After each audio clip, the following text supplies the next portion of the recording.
Security Alliance, whose URL I have visited here at cloudsecurityalliance.org, has a free security framework related to cloud computing documentation that is called the Cloud Controls Matrix, or CCM, and also a questionnaire, the CAIQ, that is often used by cloud security auditors or security assessors to determine the security posture of an organization using cloud computing.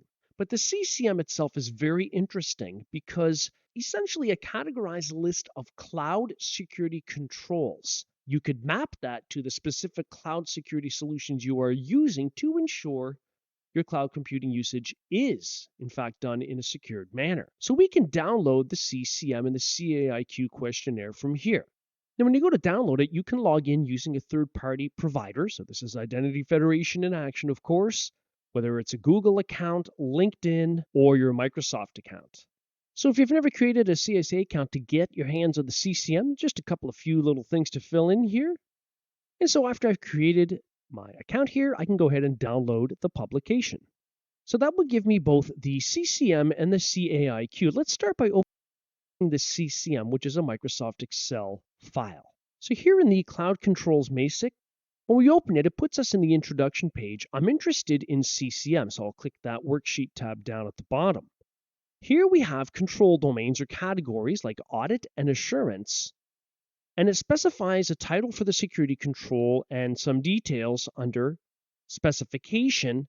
And what's really interesting too is it shows whether it's related to infrastructure as a service, platform as a service, and so on, and whose responsibility is to manage this security control, such as shared responsibility between the cloud service provider and the cloud tenant.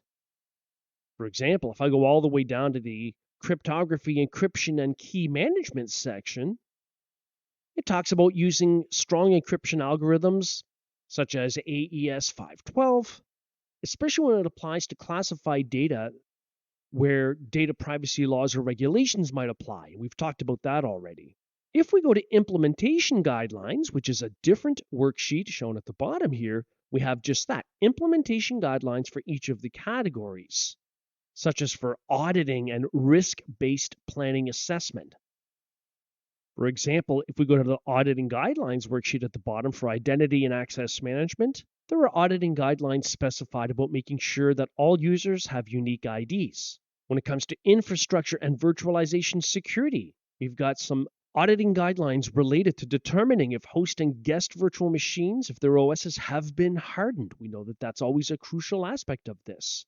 If I were to open the CAIQ, the Consensus Assessments Initiative Questionnaire, when we go to the CAIQ tab at the bottom, here it reveals the details of the questionnaire, such as are audit and assurance policies, procedures, and standards reviewed and updated at least annually. We've mentioned this a few times, and we'll say that again when we get to the point here where we are looking at conducting vulnerability assessments.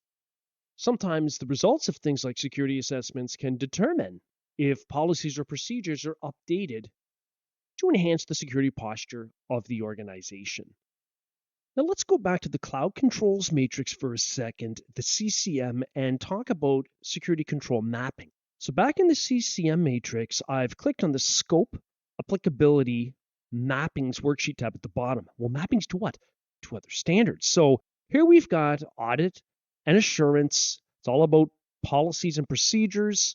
The control spec says to establish, document, approve, communicate, and do all of that type of stuff related to policies and procedures and standards and review and update annually. Okay, but the mapping here is interesting.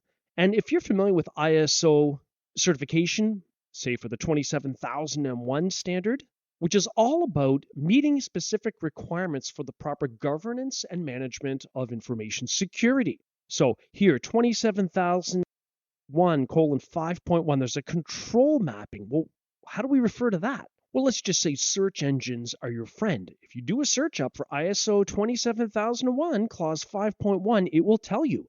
So this is all about senior management buy-in as it relates to information security policies and procedures, and making sure that all of this aligns with the direction of the organization. And there are times when compliance with ISO 27001 information security.